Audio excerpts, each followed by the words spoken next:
Azuguni. Ende makati handi kusaifa. I can kill any rapper. Who do you think was the king of rap music in Zimbabwe? In Zimbabwe? Yeah.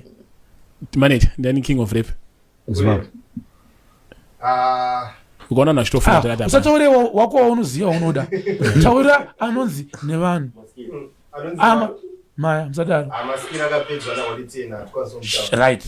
Alright. Ndikato respect kuti uchika maskiri. Kuti tata uri kutaura. Indoda iri vari 3010. Ana walitini. Pa uholi ne ugoli kana pa monopoly kana pa kuti sei. Inini andaripa especially the modern generation. Mvana na JT awana. More pa beat na iye ari apa. Then I will show him how to spit. How to spit bad. Sha, vapana vangu. Kana usingarwadziwe, unonipa respect yangu. Like mpana mataura uyu. Ole 10. Mambo emasalad. Akataura one kuti senikila. Aya madara. Anonzisa. Ende zviripo chandopfara ndechekuti akataura ari iye. Anzisa mwangu. Kuti akataura zvakazodiscover. Kuti aya mawana ya boys. And for you. Ndakana mune nharo tore marepa enyu mumaisa line apa. Anowanza nema beats avo. Ema EP avo ivo.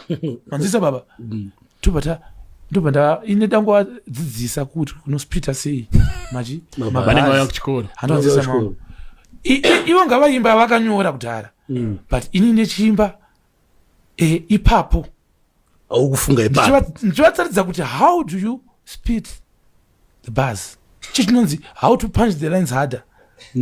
Handwanzisa. Because ndiri fada.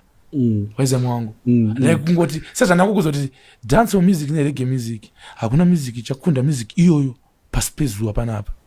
Because hip hop masanga ndisone hip hop pagore as an industry.